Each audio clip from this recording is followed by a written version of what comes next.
Now I would like to speak to you about, see, our Hindu mythology or the Vedic literatures have always talked about the four ashrams, the four stages of life. And what are those four stages of life? Brahmacharya, Grihasth, Vanprasth, and Sannyas. These are, in a way, evolved or structured as a guide or a guidance for our life, which will leave from cradle to grave. But again, here I'll come back to my own core concept. It is self. As it is the dharma and the karma which you perform over the life leads to these valuable stages of your life and helps you reach the ultimate stage when you breathe your last in a total stage of happiness, peace, and without any desire as such, because you have lived your life to the fullest. अब मेरे पास आज Sunday है, I got a call from one of my viewer. उन्होंने मुझे phone किया. ये मुझे बड़ी खुशी हुई कि कम से कम अब रिस्पॉन्सेज आने लगे हैं. एक क्रिटिक के तौर पे मैं उनको एक पॉजिटिव कैरेक्टर के तौर पे देखता हूँ, क्योंकि उन्होंने उनसे भी सीखने को मिला मुझे बहुत कुछ. तो उन्होंने मुझे कहा कि आपके इन वीडियोस में, इन ऑडियोज़ में एक बड़ी नेगेटिविटी दिखती है, बड़ा नेगेटिव एस्पेक्ट्स दिखता है. आपने अपने पिछले वीडियो में कहा कि आप खुद को खुद समझें और अपनी ज़िंदगी जिएं. बच्चे आपके हैं, परिवार आपका है, रिलेटिव्स आपके हैं, सोशल जो इंटरेक्शंस या गैदरिंग्स या आपके कनेक्शंस होते हैं वो आपके हैं. फिर उनको छोड़कर आप अपने आप में कैसे रह सकते हैं?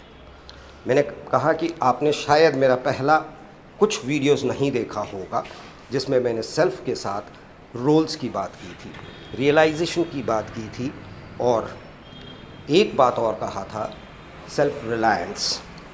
आप अपने आप पर रिलायंट हैं, आपको अपने आप पे भरोसा है, आपको अपने आप पे विश्वास है, तो इन सारे स्टेजेस को आप प्रॉपरली लीड करेंगे और इन सारे स्टेजेस को लिव करेंगे. यानी कि जब आप एक स्टूडेंट के तौर पे आपका फोकस होगा टुवर्ड्स योर स्टडीज़, ज्ञान अर्जित करना. एक गृहस्थ के रूप में आपका ध्यान रहना चाहिए, आपका फोकस होना चाहिए. जिनको आपने इस वर्ल्ड में लाया है एज अ क्रिएटर, उनको नर्स करना, उनको रियर करना, उनको एक अच्छा इंसान बनाना. फिर एक स्टेज आता है जब ये बड़े हो जाते हैं, आपके बच्चे आपसे दूर होते हैं पढ़ने के लिए या नौकरी के लिए, या फिर शादी होती है, उनकी अपनी ज़िंदगी हो जाती है. तो वहाँ एक शब्द आया, Vanaprastha, that is retired life. I don't say कि आप जंगल में चले जाएं. No, it's not that. Retired life means you return back to yourself and start looking again as to what you have done all through your life. फिर आता है संन्यास का एक शब्द आता है. मैंने पहली बार भी कहा कि I don't subscribe these things, संन्यास, समाधि, नो. इसका मतलब मैंने जो डिराइव किया या मुझे जो लगा वो ये है कि आप अपने आप में जब वापस लौटते हैं तो आप एक सेटिस्फैक्शन के साथ लौटते हैं. आप सेटिस्फाइड अपनी आप वापस जब देखते हैं तो आपको लगता है कि every stage of my life I have lived properly and to the hilt. यानी कि आप सेटिस्फाइड फील करते हैं. वो सेटिस्फैक्शन को मैं संन्यास मानता हूँ. That you start getting out of those what you have been doing, because हर की अपनी ज़िंदगी है. आप इन्वॉल्वमेंट से दूर रहना चाहते हैं और रहना भी चाहिए. एवरी पर्सन, जैसे आपने अपने मदर फादर से अलग हुए या साथ भी हैं, तो आपकी अपनी ज़िंदगी है, आपकी पत्नी, आपके बच्चे, उनके लिए आप रिस्पॉन्सिबल हैं.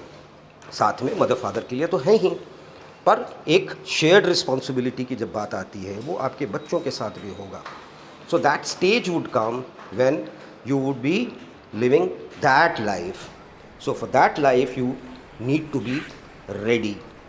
उसके लिए आपके लिए ज़रूरी है कि आप वापस अंदर जाएं, रियलाइज़ करें कि आपने एक अच्छा कार्य किया है ऑल थ्रू योर लाइफ, एक ज़िंदगी बड़े पीसफुल वे में जिया है, अपने सारे रिस्पॉन्सिबिलिटीज़ को पूरा किया है, और आपके सामने जिसको आपने क्रिएट किया, जिसको आपने ऑल थ्रू अपने लाइफ में प्रोटेक्ट किया जब वो बच्चे थे, आज वो अपनी ज़िंदगी अच्छे से जी रहे हैं। यही तो है, this is the most important realisation.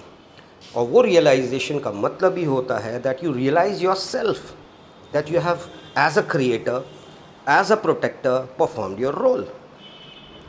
Madam कुछ समझी ना समझी, पर उन्होंने मुझे थैंक्स कहा। शायद मेरी बात उन तक पहुंच गई होगी, और मेरी शायद ये बात आप तक भी पहुंच गई होगी कि this is how you perform your role every second, every period of your life, all through the 4 stages। यही तो रियलाइजेशन है। Thank you.